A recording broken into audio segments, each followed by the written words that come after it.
Thank you, Chuck. Christopher Keelty's blog post, from which we just heard Chuck read, was subtitled, "If the U.S. is to represent freedom and equality, we must break with traditions, not uphold them." Keelty was responding to the people who say, after some outrage or tragedy, "This is not what America is." Keelty insists that throughout American history, freedom and liberty have taken a backseat to revenue and profit. He unpacked a national myth that the Boston Tea Party was a principled act of defiance, protesting taxation without representation, demonstrating rather that the Tea Party was also piracy in the name of profit, with the blame put on people of color. Does that sound familiar? Cloaked in the name of liberty. Keelty wants to hold our nation to a higher standard, and I resonate with that, while also noting that all countries are composed of humans and are thus imperfect.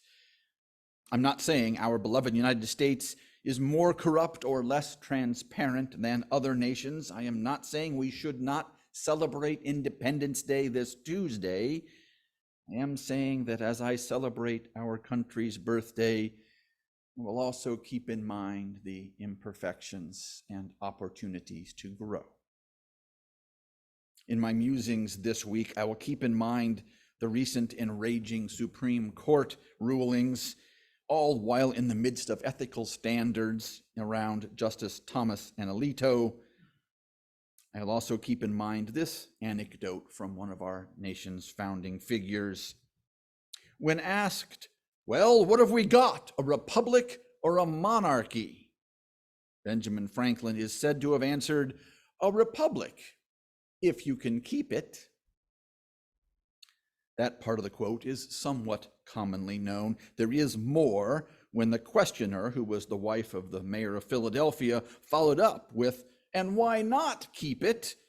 Franklin answered, "Because the people, on tasting the dish, are always disposed to eat more of it than does them good." In other words, Franklin's reminding us that power corrupts. We humans are fallible. Any governmental system we design or operate is also likely to be fallible. Knowing that, we humans often gather together to do two things: to heal each other and to work on our growth to become less imperfect. As we sang earlier, from the crush of wealth and power, something broken in us all waits the Spirit's silent hour, pleading with a poignant call, "Bind all our wounds again." We humans turn to religion to heal our wounds and to help us become better humans so we're less likely to harm those around us. We will see some of that in action in a video from last week's General Assembly. This was to have been a forum, a conversation between two candidates for the presidency of our Unitarian Universalist Association. There were to have been two candidates, the Reverend Dr. Sophia Betancourt and the Reverend Todd Eckloff. Eckloff published a book before the pandemic in which he wrote that Unitarian Universalism was too woke these days and that our movement had gotten away from the original principles of reason. Eckloff seems to imply that reason would somehow show that most women and most people of color do not deserve their political or ecclesiological positions. Reverend Eckloff had members of his congregation dispersing copies of his books without actually knowing what they said. A year or so later, the congregation split. Some stayed with him, others left. Eckloff had announced he would run against Betancourt, then dropped out of the race and instead created a whole new denomination, the North American Unitarian Association, of which I guess he's already president. I've already given too much airtime to my former friend Todd, but it seemed important to explain why this video of a presidential candidate forum only includes one candidate. Also, the speakers each take some time before they speak to describe their appearance. This is relatively recent best practice toward inclusivity so that people with poor or no eyesight have a sense of who is speaking. So here is a video from last week. Take it away, Ben. Earlier, I said that a significant part of religion is to heal ourselves and others and to challenge and support each other in our ongoing evolution. Our religious or spiritual gatherings both lift up and model the virtues and best practices which we hold dear.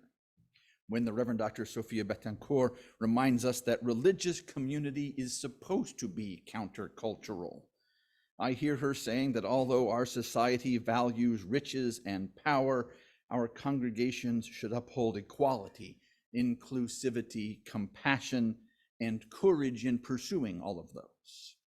I think she models compassion and inclusion in what she says and how she says it. I think that our UUA General Assembly models inclusivity and democratic process in the way that we hold debates. Although many different opinions were voiced, it was generally done respectfully. No punches were ever thrown. No one even threatened to give somebody a knuckle sandwich. While our discussions were largely reason-centered, emotions did sometimes get pretty intense. I think the most intense emotions came up during the debate around the business resolution titled Complete Divestment from the Fossil Fuel Industry and Subsequent Reparations. A multicultural group of UU young adults introduced a resolution to require immediate divestment from the UUA common endowment of any stocks and corporations in the fossil fuel industry. Our UU Common Endowment Fund, at least as a couple years ago, had about $200 million, of which slightly less than half of that was the UUA's endowment in particular, and slightly more than half were funds from all the various congregations, which put it in the Common Endowment Fund. Our congregation participates in that Common Endowment Fund. One of the speakers for the resolution was a UU young adult who had been protesting Pipeline 5, as their faith tradition taught them, and been shot in the head with a rubber bullet. They lost consciousness, and 6 months later, they still feel adverse effects from that injury. The young person was angered to learn that the police bought the bullets from a grant from the oil company, and they were appalled to learn that our UUA held stocks in that company, which paid for the bullet that did so much damage to them. Powerful testimony. The room fell silent as this young person spoke. 1,500 people feeling that outrage. And then the people who manage the funds spoke. They agreed that our long-term goal is divestment, and they protested that an immediate change of funds could be extremely costly, and that ethically pure investments would produce lower yields and wild fluctuations in value. At least one congregation spoke and threatened to withdraw their funds from the common endowment if the business resolution passed. It was a very difficult choice. The colleague sitting next to me at the time leaned over and said, "This feels like a vote to either kill our association or kill our association."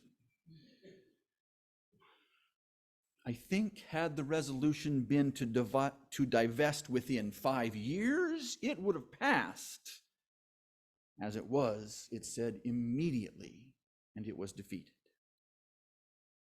I hope that our youth are finding support and comfort in the aftermath of that vote. And I think this is another of our all too human flaws. Building on Franklin's quotation from earlier, when we taste the dish, we want to eat more of it, and we want it right now.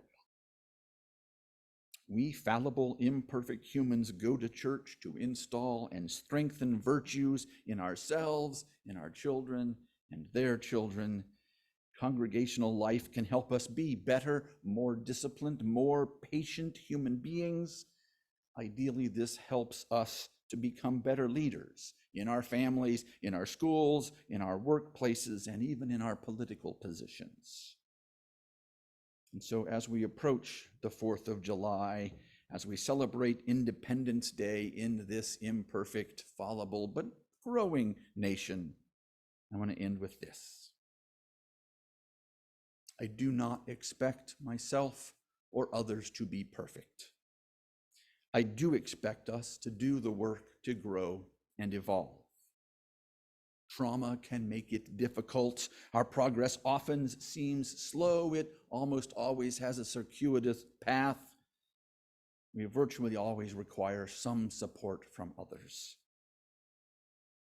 And if we're not working to grow, we are shortchanging the universe and its unfolding. If we become complacent or self-satisfied, we may not be evil, but we cannot be called a force for good.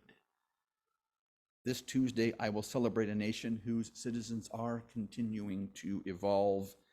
Every day, I celebrate the ways that those of us in this congregation support and encourage each other in our evolution. So may we be. Happy Interdependence Day.